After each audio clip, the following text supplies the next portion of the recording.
ॐ अज्ञानतिमिरान्धस्य ज्ञानाञ्जनशलाकया चक्षुरुन्मीलितं येन तस्मै श्रीगुरवे नमः।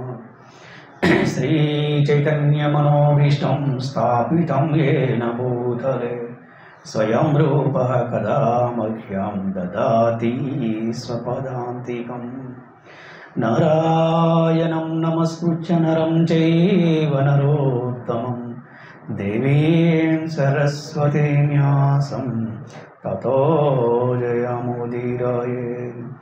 नष्टप्रायेषु अभद्रेषु नित्यं भागवत सेवया भगवती उत्तमश्लोके भक्तिर्भवति नैष्टुके। कृष्णाय वासुदेवाय देवकी नन्दनाय च नन्दगोपकुमाराय गोविन्दाय नमो नमः।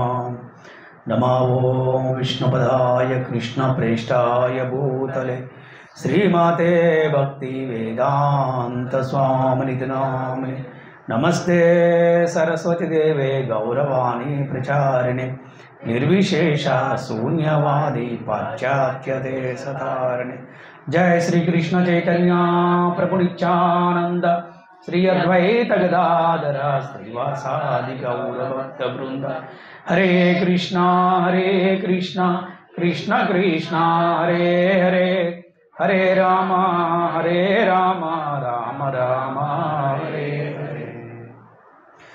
ओम नमो भगवते वासुदेवाय।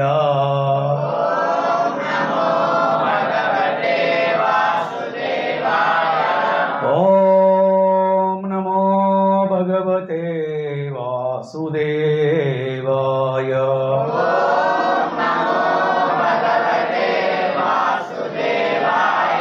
ओम नमो भगवते वासुदेवाय।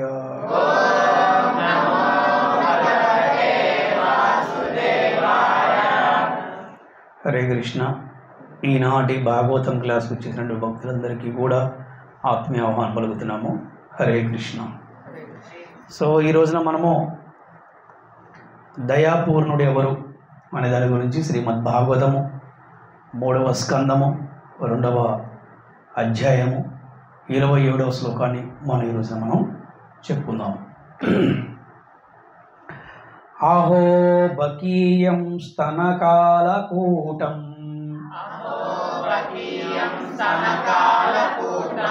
జిగాంసయాపయాత్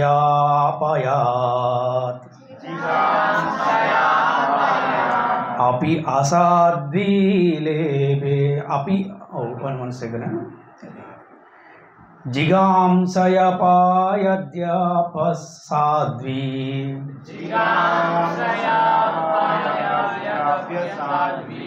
लेभे गतिं दातृचितां ततोऽन्यं कं वा दयालुं शरणं व्रजेम। अहो बकीयं स्तनकालकूटं जिगांसया अपयायत् पदात् साध्वी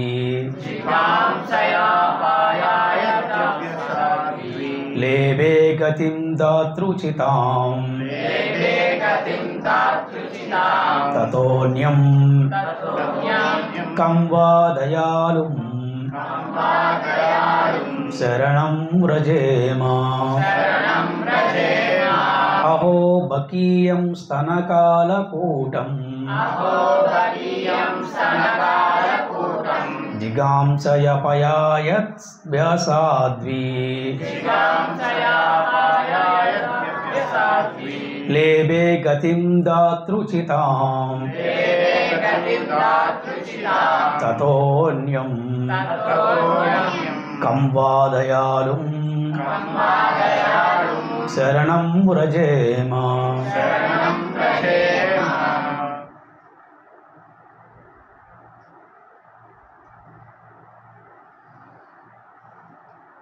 అహో బకీయం స్తనకాలకూటం అహో బహీయం స్తనకాలకూటం జిగాంసయా పాయాయదప్యసాధ్వీ జిగాంసాపయద్యప్యసాధ్వీ లేభే గతిం దాతృచ్చితాం లేభే గతిం దాతృచితాం తతోన్యం కం వా దయాళుం శరణం వ్రజేయం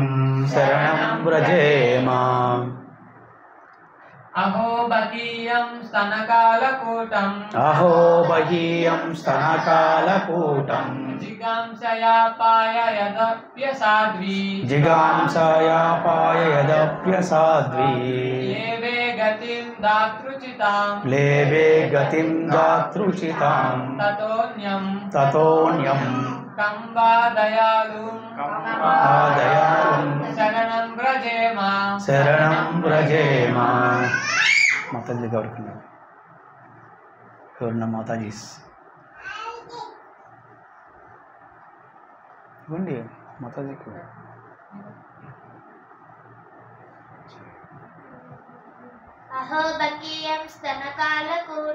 అహో బకీయం స్తనకాలకూటం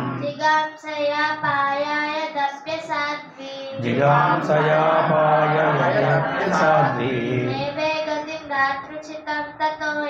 లేవే గతిం దాతృచితాం తతోన్యం కం వా దయాళుం శరణం వ్రజేమ వెరీ గుడ్. హరి బోల్. ఇంకెవరైనా చెప్తారా?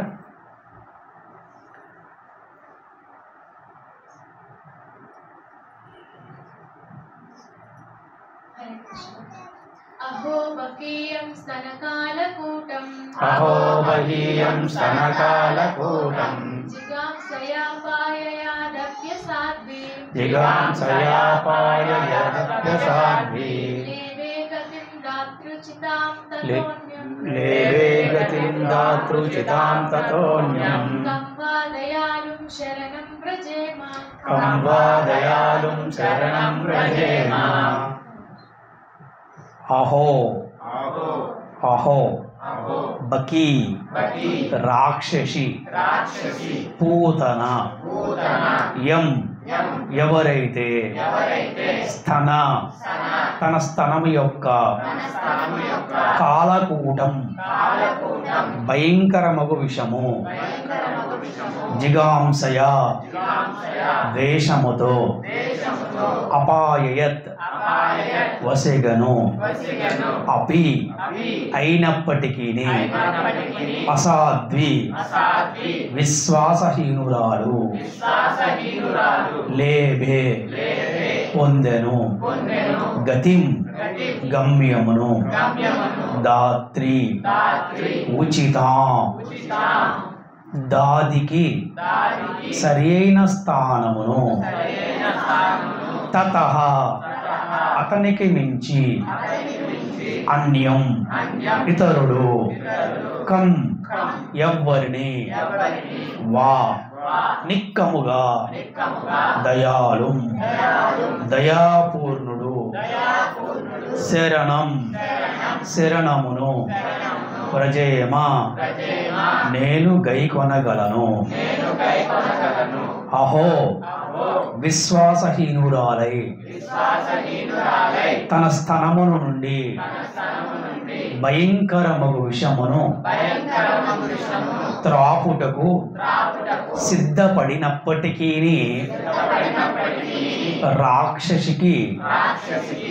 రాక్షసి అయిన పూతనకు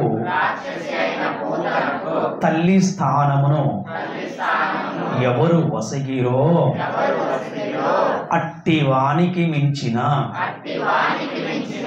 దయాపూర్ణుడు వేరొక్కని నేను ఎట్లు ఆశ్రయించగలను.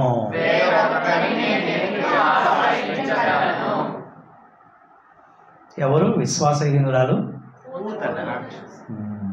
చాలామందికి ఈ స్టోరీ తెలిసే ఉంటుంది.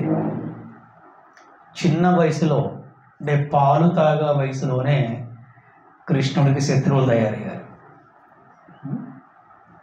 మనం చూస్తే రామావతారంలో కానీ కృష్ణ అవతారంలో కానీ వారు ఎటువంటి కష్టాలను ఎదుర్కొన్నారో మనం చూడవచ్చు. అవన్నీ కూడా లీలలు. మానవుని కర్మలు భౌతికమైతే భగవంతుని కర్మలు దివ్యమైనవి. అయితే వారి ఎన్నో లీలలు, కానీ ఆ లీల ద్వారా మనం నేర్చుకోవాలంటే కష్టం వచ్చినప్పుడు ఏ విధంగా స్పందించాలి అనేది మనం నేర్చుకోవచ్చు. మనం కనుక చూస్తే మహాభారతంలో ద్రౌపది దేవికి శ్రీకృష్ణ భగవానుడు చెప్తాడు, ప్రతి ఒక్కరికి కష్టం వస్తుంది, కష్టం వచ్చినప్పుడు ఏ విధంగా స్పందించాలో అదే చాలా ముఖ్యమైనదన్నమాట. ఈ కష్టం వచ్చినప్పుడు మనం క్రోధాన్ని ప్రదర్శించకూడదు. క్రోధం అంటే ఏంటి? కోపం. ఎప్పుడైతే ఈ కోపాన్ని ప్రదర్శించామో మనకి ఏమవుతుందంటే బుద్ధి నశిస్తుంది. ఎప్పుడైతే బుద్ధి నశిస్తుందో నోటిలోని మాట మారిపోతుంది. ఎప్పుడైతే నోటిలోని మాట జారామో మళ్ళీ ఆ మాటను మనం తిరిగి తీసుకోవాలి. అందుకని కష్టం వచ్చినప్పుడు ఏ విధంగా స్పందించాలి అని మనకి భగవంతుడు రామావతారంలో కానీ కృష్ణ అవతారంలో కానీ మనకి ఆయన ఆచరించి చూపించారు. అదే ఈ రోజున ఈ ఒక్క మన చెప్పుకునే క్లాసులు ఏంటంటే దయాపూర్ణుడు అంటే ఎవరు అంటే, ఒక చిన్న పిల్లవాడికి ఒక రాక్షసి తల్లి రూపంలో వచ్చి పాలిచ్చి చంపేద్దాం అనుకుంది. కానీ కేవలం అక్కడ కృష్ణుణ్ణి చిన్న పిల్లవాళ్ళని చూశారు, కానీ భగవంతులాగా ఎవరు కూడా చూడలేరు కూడా. అది అంత సాధ్యపడే విషయం కాదు. భగవంతుడి తత్వాన్ని అర్థం చేసుకుంటాం కేవలం భక్తులకే సాధ్యపడుతుంది, కానీ భక్తులు కాని వారికి సాధ్యపడదు. కొంతమంది ఈ లీలలు విని కూడా లేదండి ఇదంతా ఒక నాటకం అని కూడా అంటూ ఉంటారు కొంతమంది, ఎవరైతే నాస్తికులు ఉంటారో. కానీ మనం మాత్రం ఏంటంటే ఎంత గొప్పగా చెప్పుకుంటాం, అబ్బా మా కృష్ణుడు చిన్న వయసులో ఎంతమంది ఫైటింగ్ చేశాడు, టీవీలో వస్తుందా లిటిల్ కృష్ణ, చాలామంది ఫైట్ చేశాడు, చాలామందికి ఆయన సహాయం చేశాడు కదా, ఆయన చేసేటువంటి గొప్ప బాలులతో ఆడుకున్న ఆటలు కానీ ఇవన్నీ మనకి ఎలా ఉంటాయంటే దివ్యమైనవి, మనకి ఆనందాన్ని కలిగిస్తుంది. ఎందుకంటే భక్తుల భావన వేరు, భక్తులు కాని వారి భావన వేరు అనమాట. అందుకని సామాన్యమైనటువంటి మానవులకి కృష్ణుడు గురించి కానీ కృష్ణతత్వం కానీ అర్థం కాదు. కొంతమంది అనుకోవచ్చు మేము బ్రాహ్మణ కుటుంబంలో పుట్టాం కదా, లేకపోతే మేము ఉన్నతమైన కుటుంబంలో పుట్టాం కదా అని. ఏ కుటుంబంలో పుట్టినప్పుడు కూడా కృష్ణుణ్ణి యథార్థంగా అర్థం చేసుకుంటాం కేవలం భక్తులకే సాధ్యపడుతుంది, కానీ భక్తులు కాని వారికి సాధ్యపడదు. మరి కృష్ణుడు అంటే ఎవరు? భగవంతుడు. అందుకనే ఏ కులంలో జన్మించినప్పుడు కూడా ఈ కలియుగంలో మనము హరిభక్తి చేయందే మనము భగవంతుని చేరుకోలేము అనే విషయం మనకి శాస్త్రం చెప్తుంది. మరి ఈ రోజున మనం చెప్పుకునే క్లాసులో చూస్తే కనుక విశ్వాసహీనురలై తన స్తనము నుండి భయంకరమైన విషమును త్రాపుడుకు సిద్ధపడినప్పటికీ కూడా ఆయన తల్లి స్థానాన్ని ఇచ్చారు. ఏ విధంగా అంటే చక్కగా తన ఒడిలో ఉండి తనకి తల్లి స్థానాన్ని ఇచ్చారు. ఆయన ముందే కనుక్కోగలడు భగవంతుడు. మనకి కేవలం 2 కళ్ళే ఉంటాయి, మనం ఎదురే చూడగలుగుతాం. భగవంతుడు అన్ని వైపులా చూడగలడు. ఆయన అన్ని వైపులా చూడనట్టు భగవంతుడు ఆ రాక్షసుని కనుక్కొని అక్కడే ఆపేయచ్చు కదా, ఆపగలడా లేదా? ఆపగలడు. కానీ తనకి తల్లి స్థానాన్ని ఇచ్చాడు. అందుకే ఆయన ఏమన్నారు? దయాపూర్ణుడు అన్నారు. ఏమన్నారు?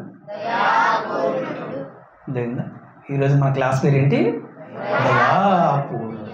అరే ఈరోజు మనల్ని ఎవరన్నా ఒక మాట అంటేనే వాడి మీద చిత్రంతో మేము చేసుకుంటారు కదా, అది అవసరం లేదు.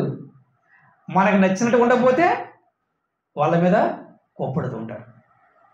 కానీ భగవంతుడు శ్రీకృష్ణ భగవానుడు ఎంత కరుణామయుడంటే, ఎంత దయామయుడంటే, ఎంత దయానిధి అంటే ఆయన ఎంత దయాపూర్ణుడంటే అసలు ఆయన చేతిలో దెబ్బలు తిన్నా కూడా చాలు మా జన్మ ధన్యమైపోద్ది అనుకుంటారనమాట. అటువంటి వారిలో ఎవరు యుద్ధం చేశారు కృష్ణుడితో? జాంబవంతుడు. అర్థమైందా? ఆయన చేతితో దెబ్బలు తిన్నా కూడా చాలు. అది అలాగా రాక్షసి కూడా ఆయన తలిస్తానండి. ఇంకా ఆయనకన్నా మించిన వాడు దయాపూర్ణుడు ఎక్కడ ఉన్నాడా? చాలా కష్టం మనకి. చూడండి ఎంత చక్కగంటే చివరికి శత్రువుల పట్ల కూడా ఆయన ఎంతో దయను చూపిస్తాడు. మీరు చూస్తే మహాభారతంలో కౌరవులు కృష్ణుడిని ఏ రోజు కూడా వాళ్ళు తెలుసుకోలేకపోయారు. యథార్థంగా కృష్ణుడిచ్చిన అవకాశాలను వారు ఎక్కడ కూడా వినియోగించుకోలేకపోయారు. కృష్ణుడిచ్చిన అవకాశాలను కృష్ణుడిని వాళ్ళ శత్రువులాగానే చూశారు. కానీ వారందరికి కూడా భగవంతుడు మోక్షాన్ని ప్రసాదించాడు. ఇంతకన్నా దయగలవాడు ఇంకెవరు ఉంటారా? ఇంతకన్నా దయాపూర్ణుడు ఇంకెవరు ఉంటారా? అందుకే కృష్ణుడు ఏమన్నారు? దయాపూర్ణుడు అన్నారన్నమాట. అంటే అదేంటండి, వారికి మోక్షం రావటం ఏంటి? మరి వారు పాపం చేశారు కదా, అధర్మం చేశారు కదా, యుద్ధం చేశారు, యుద్ధంలో చచ్చిపోయారు కదా. ఎస్, కానీ ఈ లీల చేసింది ఎవరు? శ్రీకృష్ణుడే. అంటే భగవంతుని సమక్షంలో ఏది జరిగినా దివ్యమే. మహాభారత యుద్ధం అంతా కూడా దివ్యమే. ఎందుకంటే ఆ యుద్ధంలో మరణించిన ప్రతి ఒక్కరికి కూడా మోక్షం. ఎందుకంటే అది ధర్మ సంస్థాపనార్థాయ. భగవంతుడు ధర్మాన్ని పునఃస్థాపించాలనుకున్నప్పుడు ఎవరైతే అందులో పాల్గొంటారో ఆ కార్యక్రమంలో వారందరూ కూడా భగవంతుడు దయతో వారందరికీ కూడా మోక్షాన్ని ప్రసాదిస్తాడు. రోజుకి ఎన్నిసార్లు అంటాడో శకుని కృష్ణుడిని, కృష్ణుడు కృష్ణుడు కృష్ణుడు, గొల్లవాడు గొల్లవాడు గొల్లవాడు, యాదవుడు యాదవుడు యాదవుడు అన్నాడు. వాడికి కూడా మోక్షం వచ్చింది. అంటే ఏదో ఒక రకంగా ఆ నామంలో శక్తి అటువంటిది అనమాట. అంటే ఏదో రకంగా భగవంతుని స్మరించాలి. కానీ మనం అలా స్మరించకూడదు. అవునా? మనం అలా స్మరిస్తామా? లేదు. మనం కృష్ణుడితోటి ప్రేమతోటి ఎలాగా హరే కృష్ణ కృష్ణ కృష్ణ హరే హరే హరే రామ రామ రామ హరే. ఇవాళ నా కృష్ణుడికి నైవేద్యం పెట్టాలి, ఇవాళ నా కృష్ణుడితో మాట్లాడాలి, ఈరోజు నేను కృష్ణుడికి ఇష్టమైనటువంటిది నైవేద్యం చేసి పెట్టాలి, కృష్ణుడికి ఇష్టమైన పూలు ఏమన్నా మనం ఈరోజు తీసుకొని స్వామివారికి అలంకారం చేయాలి. అలాగే భగవద్గీత చదవాలి, భాగవతం చదవాలి, భక్తుల సాంగత్యం తీసుకోవాలి, గోవులకి సేవ చేయాలి. అంటే మన భావన ఎప్పుడు కూడా ఈ విధంగా ఉండదు. మనది కూడా కార్యాచరణే, అక్కడ శకునిది కూడా కార్యాచరణే. వాడి కార్యాచరణ వేరు, మన కార్యాచరణ వేరు అనమాట. అర్థమైందా? కానీ ఇక్కడ ఏం చెప్పుకోవాలంటే అందరికీ కూడా భగవంతుడు దయను చూపిస్తాడనమాట. భగవంతుడికి పక్షపాతం ఉండదు. ఎందుకు అంటే సర్వజీవులకి తండ్రి ఎవరు? కృష్ణుడు, భగవంతుడు కాబట్టి. అందుకనే విశ్వాసహీనులైనటువంటి రాక్షసి ఎందుకు విశ్వాసహీనులైనంటే తనకు కూడా తండ్రి భగవంతుడే. అర్థమైందా? కానీ ఆ విషయం తెలుసుకుందా రాక్షసి? లేదు. దీన్నే అజ్ఞానం అంటారు, దీన్నే ప్రారబ్ధ కర్మలు అంటారు. అందుకే అజ్ఞానంతో మూసుకుపోయి చాలామంది భగవంతుని చేరుకుంటానికి వారికి సాధ్యపడదన్నమాట. అది కానీ ఎటువంటి అజ్ఞానైనా సరే గురువు ద్వారా మళ్ళీ భగవంతుని తెలుసుకునే ప్రయత్నం చేయవచ్చు. ఒకసారి మనం ప్రభుపాదుల భాష్యం మీద చూద్దాం. మనం శ్రీల ప్రభుపాదుల భాష్యంకి ఇచ్చే, శ్రీల గురుదేవికి ఇచ్చే. శ్రీకృష్ణ భగవానుని పరమ దయాలత్వమునకు ఇచ్చటకు ఉదాహరణ వసగబడినది. విషము నుండైనను అమృతమును కొనినట్లుగా ఘనమైన బుద్ధి కలిగిన వాడు సంశయాస్పదమైన స్వభావం నుండి కూడా శుభలక్షణమునే గైగుణులని చెప్పబడినది. శైశవమున శ్రీకృష్ణుడు పూతనచే కాలకూట విషము నొసగబడెను. అత్యద్భుతమగు ఆ శిశువును ఆ రాక్షసి చంప ఎత్తినించును. భగవానుడు శిశువు యొక్క పాత్ర పోషణము కావించునను భగవానుని కన్నను ఏమాత్రం తక్కువ కాబోడని ఎరుగుట దానికి సాధ్యపడలేదు. ఇక్కడ విషమును కూడా అమృతముగా మార్చిన శక్తి భగవంతుడికి ఉంది. అందుకే రాక్షసి కూడా ఆయన తల్లి స్థానాన్ని ఇవ్వగలిగాడు. అలాగే భక్తురాలకు యశోదకు ముదమును కలిగించుటకై బాలునిగా మారినంత మాత్రమున దేవదేవునిగా అతని విలువ తరగదు. చూసామా, యశోదామాత కూడా తన కొడుకు భగవంతుని విషయం తెలవదు. ఒక్కసారి మరి బలరాముడు చెప్పాడు, అమ్మ తమ్ముడు మట్టి తిన్నాడమ్మా కదా, మనం అమ్మ తమ్ముడు మట్టి తిన్నాడమ్మా. వీడేమన్నాడు, నేను తినలేదమ్మా అమ్మ అబద్ధం చెప్తున్నాడమ్మా, వాడు మట్టి తిన్నాడమ్మా, ఏదిరా చూపించు అనగానే నోట్లో చూడంగానే ఆవిడకి ఏం కనబడింది, అన్నీ కూడా అన్ని లోకాల వాడికి కనిపించాడు. అప్పుడు ఆవిడకి అర్థమైంది, నా పుత్రుడు మామూలు వాడు కాదు, ఇతను సాక్షాత్తు భగవంతుడు. కానీ మళ్ళీ ఎమ్మటే ఏం చేశాడు, ఎమ్మటే ఆపేశాడు అనమాట. ఎందుకంటే భగవంతుడు తెలిస్తే ప్రతిరోజు ఇంకా పూజ చేస్తుంది, కానీ పుత్ర వాత్సల్యం మాత్రం కష్టమైపోతుంది అనమాట. అంటే ఈ విధంగా భక్తురాలకు యశోదకు ముదమును కలిగించుటకే బాలునిగా మారినంత మాత్రమున దేవదేవునిగా అతని విలువ తరగదు. అంటే భగవంతుడు సమయాన్ని బట్టి సందర్భాన్ని బట్టి ఎక్కడ తగ్గాలో ఎక్కడ నెగ్గాలో బాగా తెలిసినవాడు కదా. అందుకని పుత్రుడిగా పుట్టినంత మాత్రాన చిన్నపిల్లడుగా పుట్టినంత మాత్రాన ఆయన విలువ తగ్గుతుందంటే తగ్గదు. భగవంతుడే ఎందుకు వచ్చాడు చిన్నపిల్లలాగంటే యశోదామయ్యకి పుత్ర ప్రేమ ఇవ్వడానికి వచ్చాడు. అర్థమైందా, ఏమని ఇవ్వడానికి వచ్చాడు? మనందరము కూడా లీలలు కీర్తనము శ్రవణము చేసుకుంటూ నిత్య ఆనందం పొందడానికి ఆయన వచ్చాడు. అలాగే అందరిని రక్షించడానికి వచ్చాడు. ఏ విధంగా? పరిత్రాణాయ సాధూనా వినాశాయ చ దుష్కృతం ధర్మ సంస్థాపనార్థాయ సంభవామి యుగే. సాధువులను రక్షించుటకు, దుర్మార్గులను నశింపచేయుటకు, ధర్మమును పునఃస్థాపించుటకు యుగయుగమున అవతరిస్తాడు. మరి మనందరం రక్షించడానికే కదా. భగవంతుడు చిన్న పిల్లవాడిలాగా, అరే భగవంతుడు ఎలా వచ్చినా కూడా భగవంతుడే కదా. భగవంతుడు ఎలా వచ్చినా కూడా భగవంతుడు. అతను చిన్నపిల్లవాళ్ళ కలిగినంత మాత్రం ఆయన విలువ తగ్గుతుందంటే ఆయన విలువ ఎప్పటికి కూడా తగ్గదు. ఇక్కడ మనం చూస్తున్నాం పోతనని ఏ విధంగా సంహరించాడు. అవునా, దేని అకౌంట్ దానికే తల్లి స్థానం ఇచ్చాడు, అలాగే రాక్షసిగా సంహరించడం జరిగింది. అది అంతే. కృష్ణుడు ఈజ్ అ పర్ఫెక్ట్ మేనేజర్ అనమాట. అది is a very good HR manager. ఎక్కడ ఎప్పుడు ఎలాగా సమయాన్ని బట్టి సందర్భాన్ని బట్టి ఏమి చేస్తే బాగుంటుందో అలాగా పర్ఫెక్ట్గా చేస్తాడు అనమాట. అంతే. కృష్ణ ప్లాన్ ఎక్కడ కూడా ఫెయిల్ అవ్వదు అనమాట.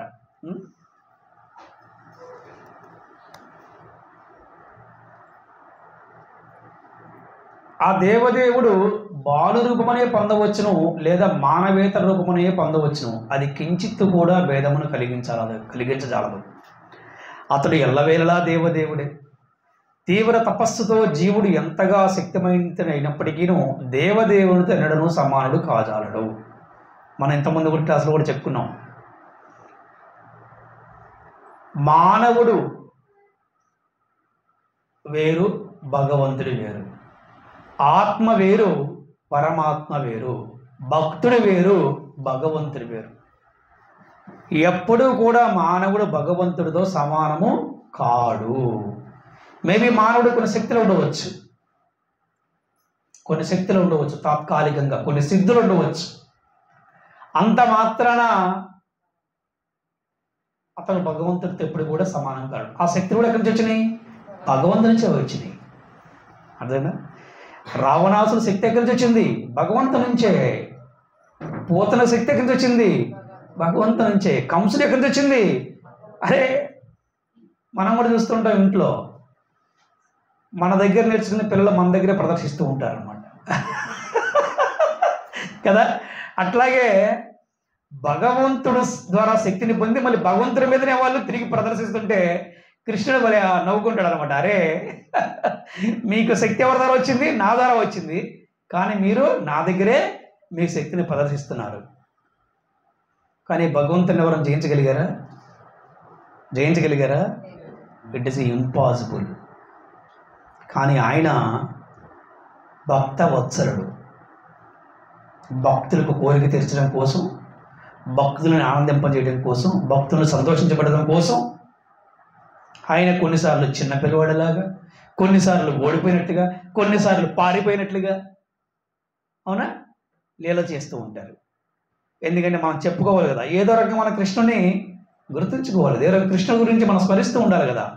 ఎప్పుడు కూడా కృష్ణుడి గురించే మనం ఆలోచించాలండి అంటే ఇటువంటి లీలలు మనం చెప్పుకుంటూ ఉండాలి. కాబట్టి అందుకని ఎప్పుడు కూడా మానవుడు దేవుడు కాదు, గుర్తుపెట్టుకోవాలి. దేవుడు ఒక్కడే. ఎవరా దేవుడు? శ్రీకృష్ణ భగవానుడే. తన స్తనము నుండి పాలు త్రాగనిచ్చుచు ప్రేమామయురాలకు తల్లి అయినట్లుగా నటించిన కారణమున పోతనకు శ్రీకృష్ణుడు తల్లి స్థానమును ఒసగెను. జీవుని అతి చిన్న యోగ్యతనైనను భగవానుడు అంగీకరించి అతనికి అత్యున్నత వరదానమును ఒసగెను. అదే ఆ దేవదేవుని నైజం, ఆ దేవదేవుని యొక్క నైజము, ఆ దేవదేవుని నైజం యొక్క ప్రామాణికత. కావున భగవానుడు తప్ప వేరెవరు కూడా చరమ ఆశ్రయము కాగలరు. ఇంకెవరు ఉన్నారంటే లేరు. అందుకే కృష్ణుని ఏమన్నారు? దయాపూర్ణుడు అన్నారు. ఏమన్నారు కృష్ణుని? అరే ఎటువంటి దయాపూర్ణుడు అంటే చూడండి, బృందావనం నుంచి బయలుదేరాడు, మధురకు వెళ్ళాడు, కంసుని సంహరించారు, జైల్లో ఉన్నటువంటి తల్లిదండ్రులను విడిపించారు. ఆ తర్వాత మళ్ళీ యుద్ధం ఎక్కువ జరుగుతుంది. జరాసంధుడు, కంసుడు వీళ్ళందరూ ఎన్నోసార్లు యుద్ధం చేస్తున్నారు. దీనివల్ల అక్కడ మధురలో ఉన్నటువంటి యాదవులు చాలామంది బాధపడుతున్నారు. అందుకని ఏం చేశారు? వాళ్ళందరి కోసం ద్వారకా నగరం నిర్మించారు. ఎక్కడండి? సముద్రంలో. ఇది మామూలుగా వాళ్ళకి సాధ్యపడుతున్నది? సాధ్యపడదు. అందుకని ఆయన నుంచి దయపూర్వక గవర్నర్ చెప్పండి. ఈ ద్వారకా నగరం ఎటువంటిదంటే స్వర్గము కన్నా కూడా గొప్పదంట ఈ ద్వారకా నగరం. స్వర్గంలో కూడా ఇటువంటి ఫెసిలిటీస్ ఉండవంట. అటువంటి గొప్ప సదుపాయాలని శ్రీకృష్ణ భగవానుడు యాదవులకి ఆయన సమకూర్చారు ద్వారకా నగరం. ద్వారకా నగరం ఎటువంటిదంటే అక్కడ ఎటువంటి జీవహింస జరగదు. అక్కడ ఎవరు కూడా గోవులను కానీ, బ్రాహ్మణులను కానీ, ముసలివారిని కానీ, చిన్నపిల్లలు ఎవరిని కూడా హింసించరు. అది రాజ్యం అంటే, అది రాజు అంటే, అది రాజ్య పరిపాలన అంటే, అది నిజమైనటువంటి దేశం అంటే. దాన్నే రామరాజ్యం అంటారు అనమాట. అదేనా? అటువంటి పరిపాలన ఉండేది అనమాట. మరి అంతకన్నా దయాపూరుడు ఎవరు ఉంటారు? ఎవరు ఉంటారు? అరే 16,100 మంది కన్యలని ఒక రాక్షసుడు తీసుకువెళ్ళి వారిని మానసికంగా, శారీరక హింసిస్తూ ఉంటే వారందరూ కూడా కృష్ణుని ప్రార్థిస్తే కృష్ణుడు వెళ్ళి ఆ రాక్షసుడితో యుద్ధం చేసి ఆ రాక్షసుని చంపి ఆ కన్యలందరినీ కాపాడితే ఆ కన్యలందరూ కూడా కృష్ణ ఇప్పుడు మమ్మల్ని ఎవరు వివాహం చేసుకుంటారు? ఇప్పుడు మా పరిస్థితి ఏంటంటే వారందరినీ కూడా ఆయన భార్యలుగా స్వీకరించాడే, అంతకన్నా దయాపురుడు ఇంకెవరు ఉంటారా? మీరు ఎక్కడైనా విన్నారా? విన్నారు కదా. కేవలం భార్యలుగా స్వీకరించడమేనా? కాదండి. 16,108 మంది భార్యలకి ప్రతి ఒక్క భార్యకి కూడా రతనాల భవనాన్ని కట్టించాడండి. అంతకన్నా దయాపురుడు ఇంకెవరు ఉంటారా? అరే ఈరోజు నా భర్త నా దగ్గర లేడే, అరే ఈరోజు నా తండ్రి నా దగ్గర లేడే అనే భావన లేకుండా ఏకకాలంలో అందరి దగ్గర ఉంటూ అందరు కూడా ప్రేమను కురిపిస్తాడే, అరే అంతకన్నా దయామయుడు ఇంకెవరు ఉన్నారా? అందుకే కృష్ణుని ఏమన్నారు?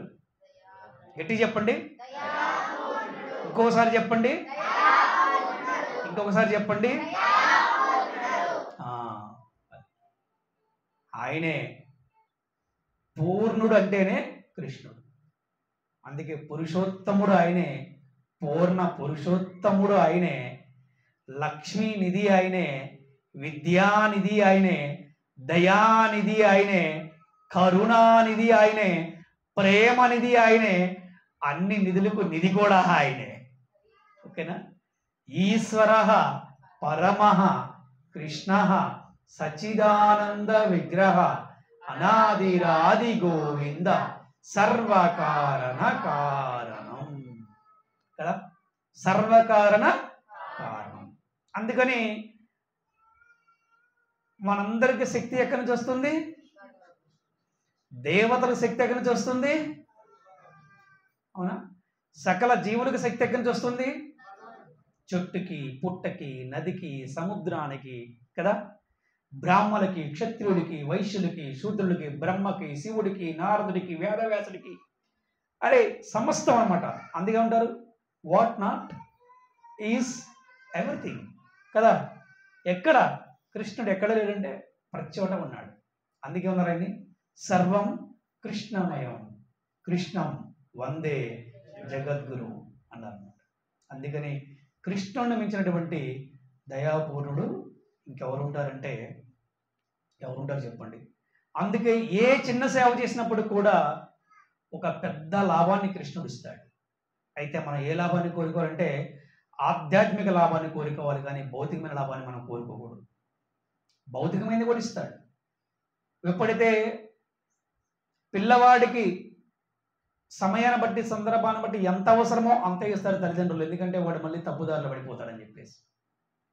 అలాగే భగవంతుడు కూడా మనకి సమయాన్ని బట్టి, సందర్భాన్ని బట్టి ఏమి అవసరము, ఎంత అవసరము, ఎవరు అవసరము అనేది కూడా భగవంతుడు చక్కగా మనకి చూసుకుంటాడు. కానీ మనకు కావాల్సినంటే విశ్వాసము. ఏ సంతానం అయితే నాకు తల్లి తండ్రి ఉన్నారు, నాకు అన్నీ చూస్తారనే ప్రేమతో, విశ్వాసంతో ఉంటారో, మనందరం కూడా భగవంతుడి పట్ల నాకు నా కృష్ణుడు ఉన్నాడు, తప్పకుండా నాకేం కావాలని చూసుకుంటాడు అనే ఒక విశ్వాసంతో, దృఢ సంకల్పంతో ఉండటమే భక్తి అన్నమాట. అందుకని కృష్ణుని మించిన దయాపూర్ణుడు ఎవరు కూడా ఉండపోరు అన్నమాట. ఓకే, దయాపూర్ణుడైనటువంటి శ్రీకృష్ణ భగవానికి జై.